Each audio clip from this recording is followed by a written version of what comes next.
শুভ সন্ধ্যা। আমি অনিকেত মুখার্জি। আজকে আমরা ক্লাস 8-এর জীবনবিজ্ঞানের জীবদেহের গঠন সম্বন্ধে জেনে নেব। তো আমাদের এখন সবাইকারই গৃহবন্দী অবস্থায় সারা দিন চলছে।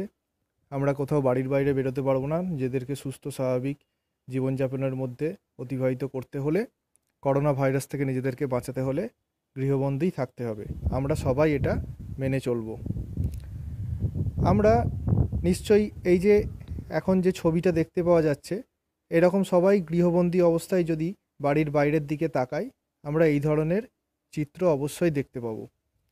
তো আমরা নিশ্চয়ই এই ধরনের চিত্রের মধ্যেই বাড়ির বাইরের দিকে যদি তাকাই, বিভিন্ন ধরনের জড় ও সজীব পদার্থ আমরা দেখতে পাবো।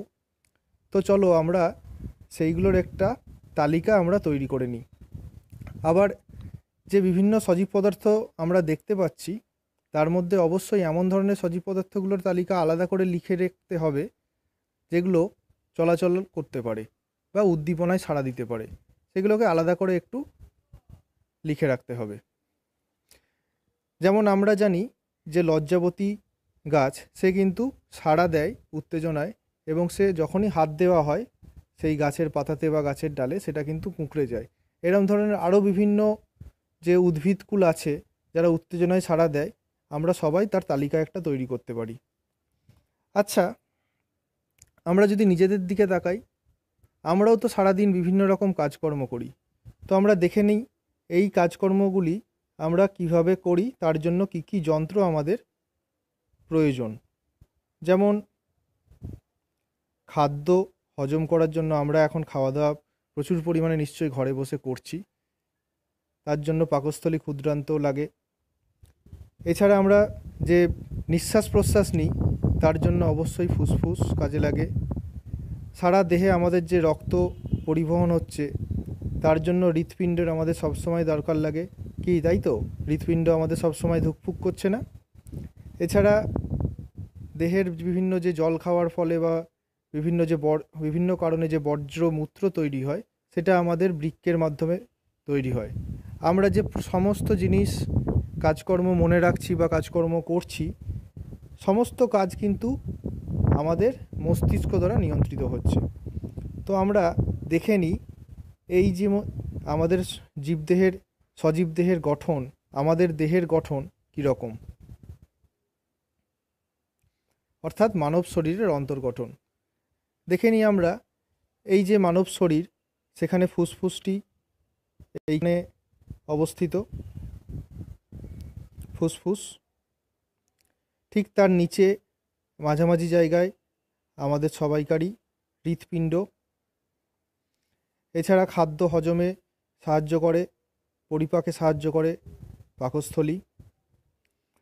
ও ক্ষুদ্রান্ত তারও নিচে আছে। এছাড়া তোমাদের জানার জন্য বলে রাখি, ক্ষুদ্রান্ত ছাড়াও বৃহদ্দন্ত আরও বিভিন্ন মানব শরীরের অঙ্গ আমাদের থেকে থাকে, যেগুলো আমাদের সারা দিন ধরে বিভিন্ন কাজে সাহায্য করে। তো আমরা যে বাড়িতে আমরা থাকি, নিশ্চয়ই আমরা দেখেছি সেই বাড়িটি যখন তৈরি হয়েছিল বা আমাদের আশপাশে যে বাড়ি তৈরি হয়, সেটা কিন্তু বিভিন্ন জিনিস দিয়ে তৈরি হয়, যার মূল কেন্দ্রবিন্দুতে থাকে ইট, এছাড়া বালি, সিমেন্ট। তো এইগুলো হচ্ছে বাড়ির বানানোর জন্য দরকার লাগে। তেমনি আমাদের জীবদেহেও কিন্তু বিভিন্ন ধরনের একক জিনিস দ্বারা তৈরি থাকে, যার একদম মূলে যে জিনিসটি থাকে সেটি হচ্ছে কোষ। সেই কোষগুলো একত্রে সংগঠিত হয়ে তৈরি করে এই যে কোষ বিভিন্ন, এই বিভিন্ন কোষ, সেগুলি আবার একত্রে সংগঠিত হয়ে তৈরি হয় কলা।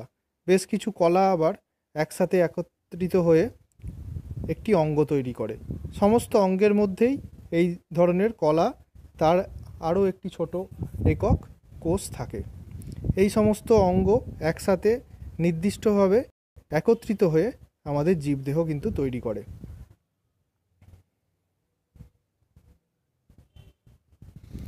আচ্ছা, আমরা তো চোখের সামনে বাড়ি যে বানানো হয়, সেগুলি যে ক্ষুদ্র অতি ক্ষুদ্র ইট দিয়ে তৈরি, সেটা আমরা যেমন দেখতে পাই। তো আমাদেরও তো এই যে যে জীবদেহ তৈরি হয়েছে ক্ষুদ্রাতি ক্ষুদ্র কোষ দিয়ে, সেটাও আমাদের কি করে সেই কোষের গঠন কি করে দেখতে পাবো, সেটাও আমাদের একটা প্রশ্নচিহ্ন থেকে যায়। তো সেই রকমই প্রশ্নচিহ্ন আমাদের সমাধানে এগিয়ে এসেছিলেন মাননীয় বিজ্ঞানী রবার্ট হুক। ইনি হচ্ছেন সেই বিজ্ঞানী রবার্ট হুক, যিনি 1665 খ্রিস্টাব্দে গাছের কাণ্ডের ছাল নিয়ে একটি সূক্ষ্ম প্রস্থচ্ছেদ ছোট করে কাটতে হয়েছে, যাতে আরও ভালো করে আমরা সেই জিনিসটি দেখতে পাই ক্ষুদ্রাতি ক্ষুদ্র এককে। তার জন্য একটি বিশেষ যন্ত্র তৈরি করেন, যেটি হলো মাইক্রোস্কোপ। তো তিনিই প্রথম এই ধরনের একটি মাইক্রোস্কোপে মধ্যে মৌচাকের প্রকোষ্ঠের মতো ছোট ছোট কুঠুরি লক্ষ্য করেন, এবং পরে আস্তে আস্তে সেই কুঠুরিগুলোকে পর্যবেক্ষণ করার মাধ্যমে তার নাম দেন কোষ। তো আমরা নিজেরা কি খালি চোখে কোষ দেখতে পাই? অবশ্যই দেখতে পাই না, সেটাকে বহু গুণে বড় করা দরকার। সেই জন্যই প্রয়োজন সেই মাইক্রোস্কোপ, যেটি বিজ্ঞানী রবার্ট হুক আবিষ্কার করেছিলেন। এই যে বিভিন্ন ধরনের মাইক্রোস্কোপ আমরা দেখতে পাচ্ছি, বিভিন্ন ধরনের মাইক্রোস্কোপ, এই জিনিসটা তো আমরা সবাই বড় করার জন্য বা বিবর্ধনের জন্য আমরা ব্যবহার করি, কি তাই তো?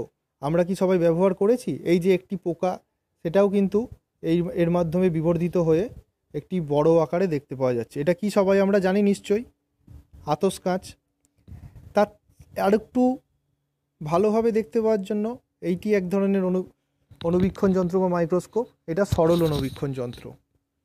আর একটু বড় করে দেখার জন্য থাকে জটিল যৌগিক অনুবীক্ষণ যন্ত্র, মাফ করবে, বা কম্পাউন্ড মাইক্রোস্কোপ। এইটা আমাদের কম্পাউন্ড মাইক্রোস্কোপ। এর মাধ্যমে রক্ত পরীক্ষা বা বিভিন্ন পরীক্ষা হয়ে থাকে। আর সবথেকে উন্নততর বা উন্নততম মাইক্রোস্কোপ হলো এইটি, এটির নাম হচ্ছে ইলেকট্রন মাইক্রোস্কোপ।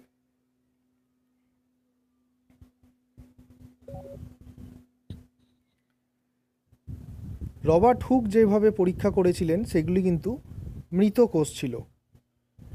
আর একটু কিছুদিন পরে লিউভেন হক বলে একজন বিজ্ঞানী 1674 খ্রিস্টাব্দে উনি সজীব কোষ, অর্থাৎ আমরা যে সজীব পদার্থগুলোর তালিকা করেছিলাম সেই সজীব পদার্থের কোষ উনি পর্যবেক্ষণ করে ছিলেন। তার বানানো যন্ত্র মাইক্রোস্কোপ, সেই মাইক্রোস্কোপ দিয়ে তিনি বিভিন্ন রাসায়নিক পদার্থ পর্যবেক্ষণ করেছিলেন, যাকে রঞ্জক পদার্থ বা স্টেন বলে। অর্থাৎ ওই যে সজীব কোষগুলিকে নির্দিষ্টভাবে রঞ্জক পদার্থ বা স্টেন তৈরি করা হয়েছে রং করিয়ে, তার জন্য বিভিন্ন রাসায়নিক পদার্থ ব্যবহার করা হয়। তো আমরা প্রথম যে মাইক্রোস্কোপটি দেখতে পেয়েছিলাম সেটি হলো সিম্পল মাইক্রোস্কোপ বা সরল অনুবীক্ষণ যন্ত্র,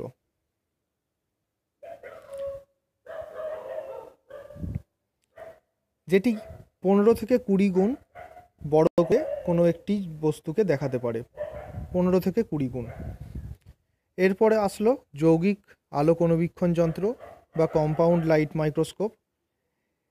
এটির বিবর্ধন ক্ষমতা জন্য বেশ একাধিক লেন্স দরকার লাগে, যেমন অকুলার লেন্স, অবজেক্টিভ লেন্স, এগুলি 2000 থেকে 4000 গুণ বড় করে দেখাতে পারে। এর মধ্যে আর একটা বিশেষ ধরনের আয়না থাকে, যেটিও বিবর্ধনের কাজে লাগে, যার মধ্যে আলো পড়ে, সেই আলোটা সেই বস্তুর মাধ্যমে ওই অকিউলার লেন্সের মাধ্যমে আমাদের কাছে বড় করে সেই বস্তুকে বিবর্ধন করে দেখাতে পারে। কি এই যৌগিক অনুবীক্ষণ যন্ত্র দিয়ে আমরা দেখতে পাই বা দেখার চেষ্টা করা হয়? বিভিন্ন ব্যাকটেরিয়া, শৈবাল, ছত্রাক, এককোষী ও বহুকোষী দেহের বহির্গঠনও আমরা জানতে পারি। যেগুলি ছোট ছোট এককোষী বা বহুকোষী প্রাণী থাকে বিভিন্ন জায়গায় অবস্থিত, সেইগুলোকে আমরা এই যৌগিক অনুবীক্ষণ যন্ত্র দিয়ে দেখতে পাই। আবার যে সমস্ত সজীব পদার্থ অনেক বড়, যেমন আমাদের চোখের সামনে বিভিন্ন গাছগাছালি দেখতে পাই বা আমরা বিভিন্ন প্রাণী দেখতে পাই, সেগুলির বিভিন্ন অংশ আমরা অঙ্গচ্ছেদ করে মূল কাণ্ড পাতা, তার অন্তর্গঠন আমরা পর্যবেক্ষণ করতে পারি। এছাড়া জীবদেহের বিভিন্ন অঙ্গ প্রস্তচ্ছেদ করে তার কলার গঠন আমরা জানতে পারি। এছাড়া কোষের ভেতরের অঙ্গাণু ও কোষের বাইরের পর্দার গঠনও আমরা এই কম্পাউন্ড মাইক্রোস্কোপ বা যৌগিক অণুবীক্ষণ যন্ত্র দিয়ে দেখতে পাই। এরপরে আরও উন্নততর মাইক্রোস্কোপ চলে আসে, যেটির নাম হচ্ছে ইলেকট্রন অণুবীক্ষণ যন্ত্র। এর মধ্যে দিয়ে বিবর্ধিত করা হয় কোনো বস্তুকে, এবং বিবর্ধন হয়ে প্রায় 50,000 থেকে 3 লাখ গুণ বড় করে দেখতে পাওয়া যায়। এর জন্য কি ব্যবহার করা হয়? এর মধ্যে কিন্তু আলোর কোনো ব্যবহার নেই। এর জন্য ব্যবহার করা হয় ইলেকট্রন বা দ্রুতগতির ইলেকট্রন ব্যবহৃত হয়, যেটি কি করে, অণুবীক্ষণ যন্ত্রে যেরকম কাঁচের লেন্স ছিল সেরকম এখানে তড়িৎ চুম্বক ব্যবহার করা হয়, যার মাধ্যমে কোনো দ্রষ্টব্য বস্তুকে বা দেখার কোনো জিনিসকে যেটা আমরা দেখতে চাইছি সেটা ফটোগ্রাফিক ফিল্ম আকারে তার মধ্যে দিয়ে ব্যবহৃত হয়ে সেই বস্তুকে দেখা হয়। আমরা যেমন এখন বর্তমানে যে ভাইরাসের দ্বারা এত বেশি আমরা অ্যাফেক্টেড হয়েছি, সেই ভাইরাস অর্থাৎ যে করোনা ভাইরাস, তাকেও যদি আমরা দেখতে চাই, তার জন্য কিন্তু এই অণুজীবকে অর্থাৎ করোনা ভাইরাসকেও দেখতে গেলে, যে কারোর মানুষের মধ্যে কোনোভাবে করোনা ভাইরাস যদি থেকে থাকে, সেটি দেখার জন্যও কিন্তু আমাদের এই ইলেকট্রন মাইক্রোস্কোপের দরকার হতে পারে। অর্থাৎ ভাইরাস বা অন্যান্য অণুজীবকে অনেক বড় করে দেখার জন্য এটা ব্যবহার করা হতে পারে। তো আমরা কী মাইক্রোস্কোপ সম্বন্ধে জানলাম: সিম্পল মাইক্রোস্কোপ বা সরল অণুবীক্ষণ যন্ত্র, যৌগিক মাইক্রোস্কোপ বা কম্পাউন্ড মাইক্রোস্কোপ, এছাড়া ইলেকট্রন অণুবীক্ষণ যন্ত্র। তো আমরা একটু যদি নিজেরা চোখের সামনে দেখা বিভিন্ন প্রাণীকুল বা উদ্ভিদকুলকে দেখতে পাই, যেগুলো আমাদের চেনা জানা, সেগুলোর তালিকা প্রস্তুত করে আমরা সেই তালিকাকে একটি নির্দিষ্টভাবে ক্রমান্বয়েও সাজাতে পারি, অর্থাৎ ছোট থেকে বড়তে। তো আমরা দেখতে পাচ্ছি যে এখানে যে প্রাণীগুলি আছে, এটা নিশ্চয়ই আমরা সবাই জানি, বিড়াল, হাতি। এটা একটি এককোষী জীব যার নাম হচ্ছে অ্যামিবা, এবং এটা আমাদের সবসময় বিভিন্নভাবে আমাদের বিরক্ত করে, অর্থাৎ মশা। তো চলো আমরা সবাই এই ধরনের প্রাণীকে, বা তোমরা আরও যেগুলো প্রাণী তোমরা চোখের সামনে দেখতে পাও বা উদ্ভিদ দেখতে পাও, ছোট থেকে বড় করে সাজিয়ে নেওয়ার চেষ্টা করি। তো আমরা পরের দিন এই সম্বন্ধে এর পরবর্তী অংশতে চলে আসব। তার আগে আমরা এই ধরনের যে সমস্ত চোখের সামনে সজীব বস্তু দেখতে পাওয়া যায় তাকে তালিকা আকারে ছোট থেকে বড়তে সাজাই। ধন্যবাদ। আজকে এই পর্যন্তই। সবাই আমরা সুস্থ থাকি, ভালো থাকি, এবং নিজেদেরকে আরও ভালো করে লকডাউন সিচুয়েশানে ঘরের মধ্যেই যেন থাকি।